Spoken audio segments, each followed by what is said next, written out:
Bismillaahi Raxmaani Raxiim daawadayaal nagala socotaan bartaan YouTube ku leenahay Calas 24 Post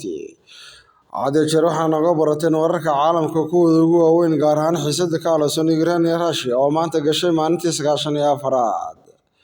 taariikhda maanta waa 31 bishii shanaad 2022 dagaal ba'an oo faraha la iskaga gubtay ayaa ka socda dalka Ukraine ciidanka Ruushka ayaa guulo la taaban kara halka ka gaaray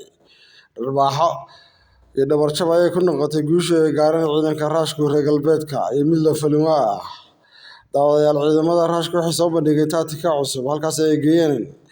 qalabka ka hortaga diyaaradaha droonka iyo diyaaradaha kalaba mishiinkan magaciisa la yiraahdo Bayzar ayaa hab casri ah u soo ridaya diyaaradaha qumaati u kaca kuwa droonka iyo diyaaradaha miigagaba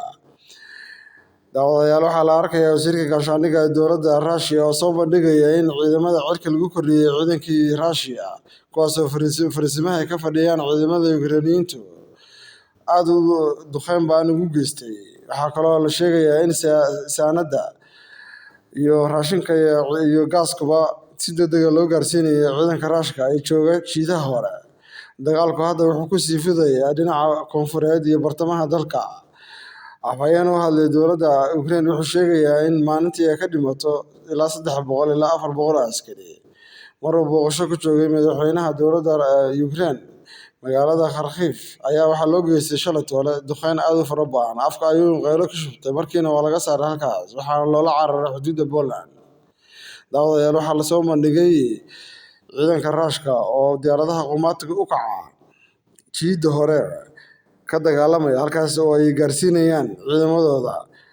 guusha ay u soo hoyeen diyaaradahaas ayaa waxaa lagu tilmaamayaa in laga qabsaday ciidamada Ukrainiyiinta fariisimo cusub iyo hub cusub ay uga carareen dhulka ay ka dagaalamayeen halkaas oo ahaa dhul hawda oo jiqa qaarkood dhulkuna wuxuu ahaa dhul aad bannaan oo beeri ah waxaa la soo bandhigayaa hubkay ka carareen noocyadiisa kala duwan ayuu wariye la socda ciidamada Ruushka oo ka tirsan TV-ga RT ayaa ka sheekeynaya ciidamada oo qabsaday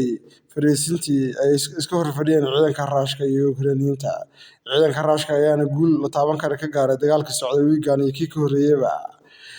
daawadayaal wararka ugu dambeeyay caalamka ay gaar ahaan xiisadda ka aloosan Russia iyo Ukraine ayaa hadda jeer niisa gudbinaa dagaalku maanta wuxuu galay maalintii 94aad sarkaal sare oo u hadlay ciidamada Ruushka iyo maleeshiyaadka la socda ayaa sheegay in halkan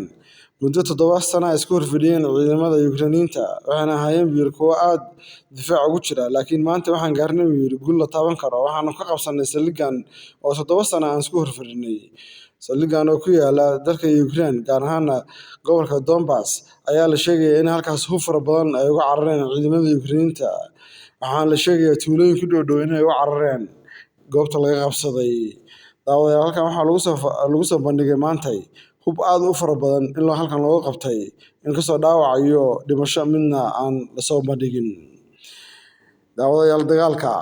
weji kale ayuu hadda yeeshay reer galbeedka waxay isku dayeen inay keenaan hub casri ah taas laakiin waa suurtagelin weyday marar badan ayay isku dayeen inay keenaan taangiyo iyo lidka diyaaradaha iyo diyaarado taasna Ruushku wuxuu jawaab uga dhigay in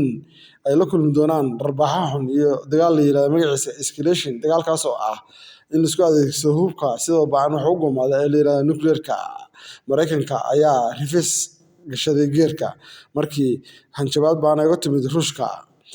daawadayaal Ruushka wuxuu la soo baxay wacdaraan hore loo arag Ruushkana tacticooyinka noocaas waa lagu yaqaanaa marka dagaal lagu soo qaado dalweynaha Russia hadda jeer waxay isku dayeen cadowgu inay guuleystaan oo ciidamada Ruushka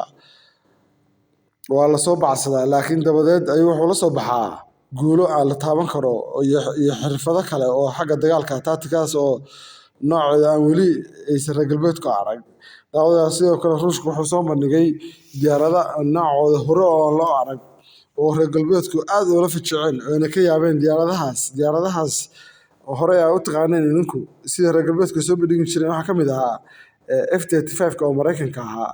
iyo Sukhoi 50 iyo T-90 oo Ruushka ahaa diyaarado noocyo fara badan ay leeyihiin dowladaha reer galbeedka iyo Ruushka daawadayaal diyaaradda magaceeda waxaa la yiraahdaa Cockpit Zu-25 waxaana ku rakiban gantaalo yaryar waxaana duulaysaa hawada dhexe iyadoo halkaas ku baabiin doonta cadowga hor fadhiya ciidamada Ruushka diyaaradan oo afka ay ku shubteen qaylo dhaan dowladaha reer galbeedka halkii gantaal oo ka dhaca intaas oo qarax iyo intaas oo nooc ay si kala baxaya meeshuu ku dhacana qof ka badbaadaya male qofkana sambabada ayaa markiiba istaagaya sanka iyo afkan dhiig ayuu ka keenaya ciidankaas halka fadhiya cadowgana wax ka badbaadaya male